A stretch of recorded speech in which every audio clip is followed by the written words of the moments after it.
নমস্কার বন্ধুরা, সম্পাস ভ্যারাইটি ব্লগে আপনাদের সবাইকে স্বাগত। তাহলে চলুন, আজ আবার আরেকটি রেসিপি নিয়ে চলে এসেছি আপনাদের সামনে। আজ চিকেনের একটি দারুণ রেসিপি আপনাদের সামনে তুলে ধরবো। তাহলে দেখতে থাকুন আর সঙ্গে থাকুন। তাহলে প্রথমে আমি চিকেনের মশলাগুলো সব রেডি করে নিই। তাহলে বন্ধুরা, প্রথমে আমি কাঁচা লঙ্কা কিছু পেস্ট করে নেব। কাঁচা লঙ্কা আমি বেশ কয়েকটাই দিয়েছি। এবার এর সাথে আমি দিয়ে দেব কুচিয়ে রাখা ধনেপাতা। এবার একসাথে এগুলো আমি পেস্ট করে নেব। কাঁচা লঙ্কা আর ধনেপাতা পেস্ট করে নিয়েছি। এবার এখানে দেব রসুন আর তার সাথে দিচ্ছি আদা, পরিমাণ মতো আদা দিয়ে দিচ্ছি। এবার দেব সামান্য একটু পেঁয়াজ। পেঁয়াজটা আমি বেশি দিচ্ছি না, ছোট সাইজের একটা পেঁয়াজ। এবার এটা আমি পেস্ট করে নেব। এবার আমি চিকেনগুলো ম্যারিনেট করে নেব। আর আজ চিকেন একদম স্কিন সহ মেয়ের বাবা নিয়ে এসছে গিয়ে। আর স্কিন সহ চিকেন রান্না করলে খেতে কিন্তু দারুণ লাগে। এবার আমি এখানে দিয়ে দেব পরিমাণ মতো দই। ম্যারিনেট করতে যতটা দই লাগবে ঠিক ওই বুঝে আমি দই দিয়ে দিচ্ছি।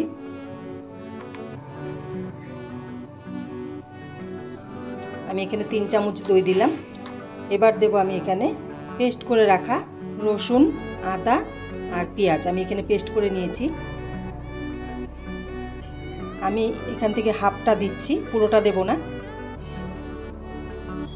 এবার দিয়ে দেব পেস্ট করে রাখা ধনেপাতা আর কাঁচা লঙ্কা। এটা পুরোটাই দিয়ে দিচ্ছি আমি। এবার এটা ভালো করে পুরোটা মিশিয়ে নেব আমি।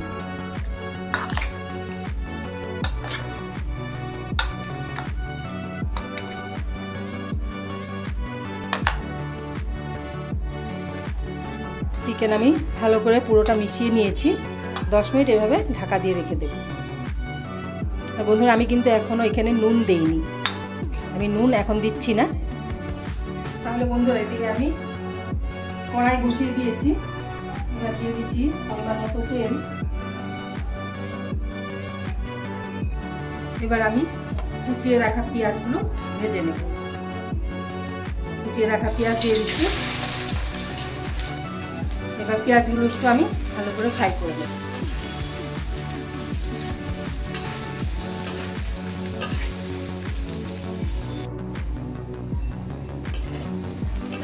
তাহলে পেঁয়াজ ফ্রাই হয়ে গেছে। এবার আমি দিয়ে দেব পেস্ট করে রাখা রসুন, আদা, পেঁয়াজ। আমি হাফটা দিয়েছিলাম চিকেন ম্যারিনেট করার সময়, আর হাফটা আমি এখন দিয়ে দিচ্ছি।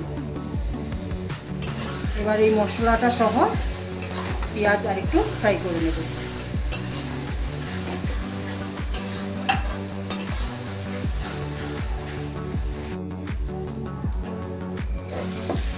মশলা ফ্রাই হয়ে গেছে। এবার আমি দিয়ে দেব ম্যারিনেট করে রাখা চিকেন।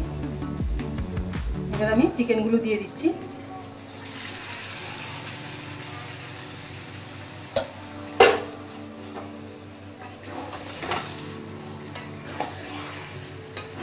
এবার চিকেন একটু ভালো করে কষিয়ে নেব।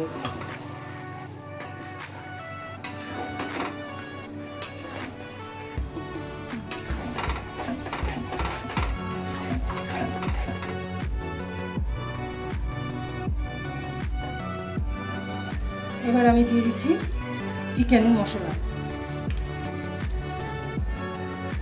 এবার দেব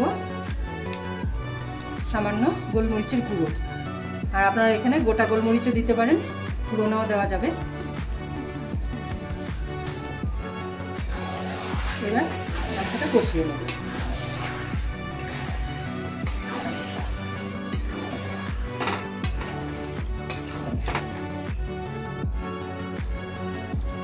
এখন আমি দিয়ে দেব পরিমাণ মতো নুন। এতক্ষণ কিন্তু আমি নুন দেইনি। এবার আমি দিয়ে দিচ্ছি নুন।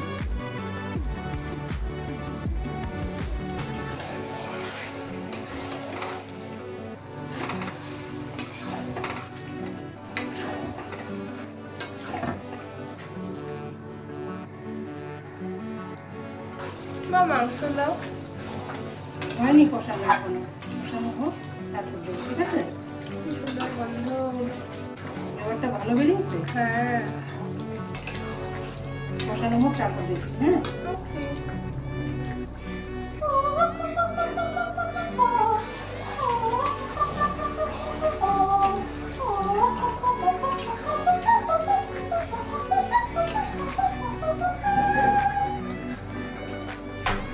এবার আমি দিয়ে দিচ্ছি ধনে পাতা রাখা বাটিটা ধুয়ে জলটা দিয়ে দিচ্ছি। এবার আমি ঢেকে দিচ্ছি।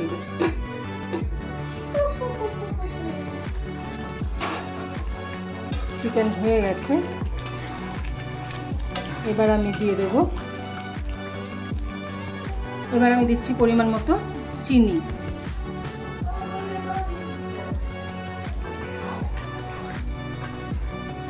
একটু চিনি দিয়ে দিলাম, আর নাড়াচাড়া করে দিয়ে এবার দেব, এবার আমি দিয়ে দিচ্ছি একটু লেবু চিপে রসটা দিয়ে দিচ্ছি। দাও, তাতে ফ্লেভারটা দারুণ আসবে। দাও, চিপে দাও।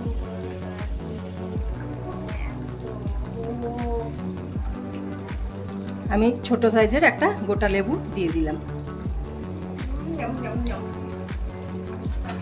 লেবুটা চেপা দেখে আমার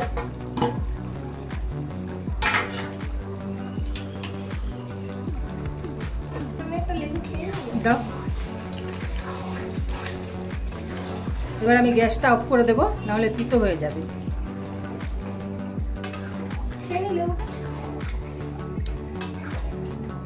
চিকেন একদম রেডি। কাঁচামরিচ চিকেন একদম রেডি। তাহলে বন্ধুরা, আজকের চিকেন রেসিপি আপনাদের কেমন লাগলো অবশ্যই কমেন্ট করে জানাবেন। কাঁচামরিচ চিকেন। তাহলে বন্ধুরা, আমার রান্না কমপ্লিট। আর দেখেছেন আজ চিকেন রান্না করেছি। আজ চিকেনের দারুণ একটি রেসিপি করেছি, একদমই মশলা কম, কোনো ঝামেলা নেই, কোনো কষ্ট নেই, একদমই সহজ রেসিপি। আপনারা অবশ্যই একবার ট্রাই করে দেখতে পারেন। আর মেয়ের বাবার তো খাওয়া হয়ে গেছে, একবার খেয়ে বললো দারুণ হয়েছে নাকি, তাহলে একবার অবশ্যই ট্রাই করবেন। আর চিকেনের রেসিপিটাতে শুধু কাঁচা লঙ্কাটা একটু বেশি দিতে হবে, দারুণ লাগে। আর খাওয়া দাওয়ার ভিডিওটা করবো না, এখন খেতে বসবো, একটু বেরোবো মেয়ের বন্ধু বাড়িতে, যার জন্য ভিডিওটা আর বড় করবো না, কারণ অনেকটা দেরি হয়ে গেছে। আর ভিডিও করতে গেলে এদিকেও দেরি হয়ে যাবে, তাই তাড়াতাড়ি করে রেডিও হতে হবে। এবার ওখানে গিয়ে যদি সম্ভব হয় ওখানকার ভিডিও একটু আপনাদের সামনে তুলে ধরবো, তারপরে খাওয়া দাওয়া করে রেডি হয়ে যাবে। এখন পর্যন্ত আপনাদের আজকের ভিডিও কেমন লাগলো অবশ্যই কমেন্ট করে জানাবেন। আর ভালো লেগে থাকলে অবশ্যই লাইক শেয়ার সাবস্ক্রাইব করবেন। তাহলে দেখা হচ্ছে নেক্সট আইটি রেসিপি নিয়ে। ততক্ষণের জন্য আপনারা ভালো থাকবেন, সুস্থ থাকবেন। তাহলে বন্ধুরা, আমরা খাওয়া দাওয়া করে বেরিয়ে এসেছি অনেকক্ষণ আগেই। আমি বলেছিলাম যে ভিডিওটা হয়তো করতে পারবো না, তাই এখানে এসে ভিডিওটা আবার শুরু করলাম। এই দেখুন সবাই দাঁড়িয়ে আছে এখানে, মেয়ের বান্ধবীরা, বান্ধবীর মায়েরা সবাই দাঁড়িয়ে আছে। মেয়ের ফ্রেন্ডের বাড়িতে এসে সন্ধ্যের টিফিনটা সেরে তারপর আমরা চলে এসেছি একটু গঙ্গার ঘাটে। গঙ্গার ঘাটে এসে একটু হাওয়া খাচ্ছি। আর যা গরম পড়েছে, গঙ্গার পাড়ে এসে দাঁড়িয়ে মন প্রাণ জুড়িয়ে গেল। আর খুব সুন্দর ঠান্ডা হাওয়া দিচ্ছে, যার জন্য আরও ভালো লাগছে। আর সন্ধ্যের সময় তো এসে গঙ্গার পাড়ে দারুণ লাগে। দেখুন না, আপনারা নিজেরাই দেখুন কি ভালো লাগছে দেখতে। আমরা এখানে একটু সময় বসবো, একটু সময় কাটাবো। গঙ্গার পাড় থেকে চলে এসেছি, এবার খাওয়ার সময় হয়ে গেছে। এখন বাজে রাত 10:30। এখন সবাইকে খেতে দিয়ে দেওয়া হয়েছে। এদিকে তাকা, তোরা একটু তাকা এদিকে। শাকনি মাথা নিচু করে খাচ্ছে তো খাচ্ছে, এদিকে আর তাকাচ্ছে না। খা খা, এবার খা। এই যে ভদ্র মহিলা দাঁড়িয়ে আছে, উনারই বাড়িতে গেছি আমরা। বাচ্চাদের খাওয়া দাওয়া হয়ে গেলে তারপর আমরা বড়রা সবাই বসে পড়বো খাওয়া দাওয়াটা সেরে নেব, কারণ অনেকটাই রাত হয়ে গেছে। উপরের দিকে কি